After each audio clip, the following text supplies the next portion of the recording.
kristalisasi dari nilai-nilai yang tumbuh di tengah-tengah masyarakat Nusantara. Itu dulu. Artinya saya mau mengatakan bahwa Pancasila sedari awal itu bukan sesuatu yang tertolak. Karena bagaimana mungkin dia tertolak, sementara kita paham betul bahwa Pancasila itu justru tumbuh, nyata, lahir dari masyarakat Indonesia, masyarakat Nusantara. Nah karena itu ya tidak bisa tidak, Pancasila adalah final ideologi yang pertama, lalu kemudian ada Pancasila adalah way of life, Pancasila adalah filsafat hidup manusia Indonesia. Ya karena dia tumbuh dari masyarakat Indonesia, maka memisahkan masyarakat Indonesia, warga negara Indonesia dengan Pancasila itu adalah sesuatu yang muskil dilakukan. Benar, ada banyak problem sebenarnya yang menjadi penyebab. Karena kalau saya sih Pancasila, kenapa Pancasila tergerus itu karena akibat dari sebuah sebab. Salah satu penyebabnya itu adalah bahwa memang ada problem mendasar di tengah-tengah masyarakat kita, di mana mereka tidak memandang lagi Pancasila itu adalah milik dia, bahwa Pancasila itu lahir dari kita. Nah, problem utamanya adalah ini bertuburukan dengan fakta hari ini kita diperhadapkan dengan banyak ideologi-ideologi baru. Yang saya maksud dengan ideologi baru itu tidak dalam ruang yang tertutup gitu ya. Yang saya maksud dengan ideologi baru itu ya tentu saja termasuk perkembangan kebudayaan hari ini yang ini agak sulit ditampik. Kenapa sulit ditampik? Karena memang betul-betul dia masuk dan sentrifugal di tengah-tengah manusia Indonesia. Nah ini yang membuat manusia Indonesia menjadi kehilangan arah. Apa penyebabnya? Ya industrialisasi, ya kapitalisasi, ya modernitas, ya globalisasi.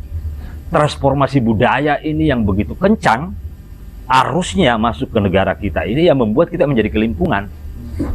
Akhirnya apa? Kita menjadi manusia Indonesia yang seakan-akan per hari ini tercerabut dari akar kebudayaan kita.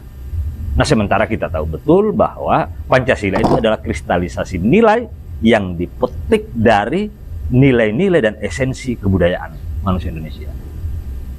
Nah karena itu ya siapa yang mau disalahkan? Ya tidak boleh juga serta-merta kita menyalahkan perubahan, karena perubahan itu adalah sebuah keniscayaan. Itu juga tidak bisa ditolak, tidak bisa ditampik itu. Cuma problemnya adalah di kita adalah tampaknya memang penting proses pemahaman kembali dan bagaimana mengaplikasikan Pancasila itu dalam kehidupan nyata kita hari ini. Caranya adalah ya kita paham dulu. Salah satu itemnya yang paling mendasar adalah kita jangan membiarkan generasi kita tercerabut dari akar kebudayaannya. Saya kira salah satu problem mendasar di kita hari ini itu salah satunya itu adalah bahwa generasi kita hari ini memang terlalu banyak terdikte oleh modernitas. Ya salah satunya itu ya seperti media sosial. Bagaimana generasi kita hari ini lebih gandrung dengan dunia TikTok misalnya, dunia Instagram. Hitung-hitungannya ini sesuatu ini Instagramable apa enggak. Lalu kemudian kita dengan gampangnya membebek kepada trendsetter yang ini dari luar. Transformasi kebudayaan dari luar itu kita jadikan trendsetter. Dan serasa kita menjadi kampungan ketika kita tidak membebek itu. Nah, ini kan problem mendasar generasi kita.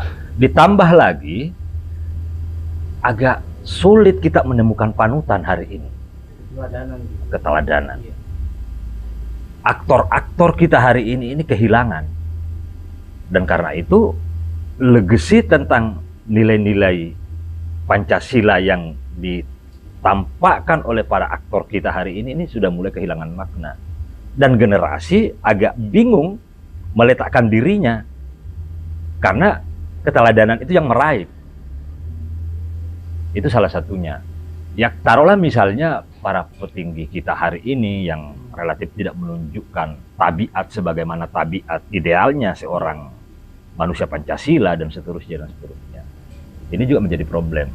Caranya adalah yang pertama itu adalah menentukan sikap bagaimana para aktor kita ini tampil betul-betul mengimplementasikan nilai-nilai leluhur Pancasila itu ke dalam teraplikasi baik dalam aplikasi kehidupan. Pemerintahan hari ini meletakkan kebudayaan itu dalam sebuah frame berpikir yang dan terimplementasi baik dalam ketatanegaraan kita. Dan itu terbukti terbentuknya Kementerian Kebudayaan.